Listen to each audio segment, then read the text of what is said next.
43% SLC result ಬಂದಿದೆ. ಅದು ನನಗೆ ಸಮಾಧಾನಕರ ತರ್ತಕ್ಕಂಥ ಕೆಲಸ ಅಲ್ಲ. ಈ 70, 80, 100% ತಮಗಾಗಿ ಸಮಯ ಕೊಡ್ತೀನಿ. ಶಿಕ್ಷಣದ ಗುಣಮಟ್ಟ ಹೆಚ್ಚಾಗಬೇಕು. ನಾವು ಇನ್ನೂ ಒಂದು ಜಿಲ್ಲೆ 10 ಜಿಲ್ಲೆದೊಳಗೆ ಯಾದಗಿರಿ ಜಿಲ್ಲೆ ಬರಬೇಕು. ಪ್ರತಿಯೊಬ್ಬರು ಎಂದರೆ ಅಂಬೇಡ್ಕರ್ ಬರಬೇಕು ಬಲಚಕ್ರ ಶಾಲೆಯಿಂದ.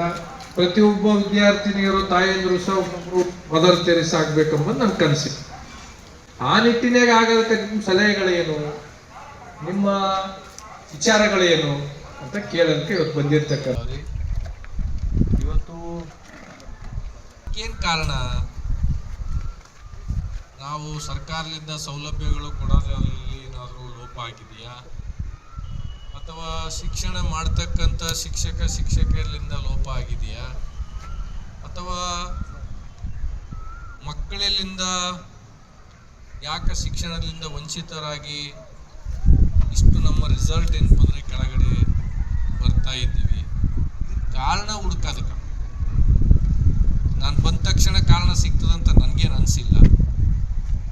ಸ್ವಲ್ಪ ವಿದ್ಯಾರ್ಥಿಗಳ ಜೊತೆ ಅಲ್ಲಿರ್ತಕ್ಕಂಥ ಸ್ಟಾಫ್ಗಳ ಜೊತೆ ವಾಸ್ತವಾಂಶ ಏನಿದೆ ಅಂತ ತಿಳ್ಕೋಬೇಕು. ಏನಾಗಿದೆ ಇವತ್ತು ಅಂದರೆ, ಸರ್ಕಾರ ಅನೇಕ ಸವಲತ್ತುಗಳನ್ನು ಶಿಕ್ಷಣ ಇಲಾಖೆಗೆ ಕೊಡ್ತದೆ. ಯಾವುದೇ ಸರ್ಕಾರ ಇರಲಿ, ಇದೊಂದು ಸರ್ಕಾರ ಅಂತ ನಾನು ಹೇಳ್ತೇನೆ. ಸರ್ಕಾರಗಳು ಇಷ್ಟೆಲ್ಲ ಸವಲತ್ತುಗಳು ಕೊಟ್ಟ ಮೇಲೂ ಸಹ ನಮ್ಮ ಶಿಕ್ಷಣದ ಗುಣಮಟ್ಟ ಇನ್ನೂ ಮೇಲಕ್ಕೆ ಬರ್ತಾ ಇಲ್ಲ ಅಂತಂದರೆ ಅದಕ್ಕೆ ಬಲವಾದ ಕಾರಣ ಯಾವುದು, ಅದನ್ನು ಹುಡುಕಿ ಅಂತ ಬೆಳಗ್ಗೆ ಬಂದಿರ್ತಕ್ಕಂಥ. ಯಾಕಂದರೆ ಇವತ್ತು ನಿಮಗೆಲ್ಲ ಬಟ್ಟೆ ಕೊಡ್ತಾ ಇದೆ.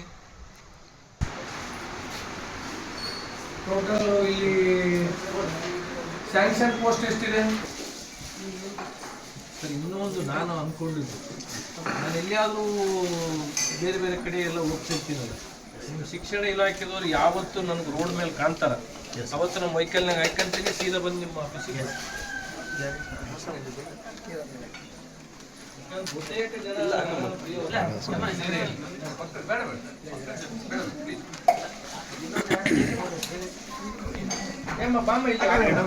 ಬೇಡ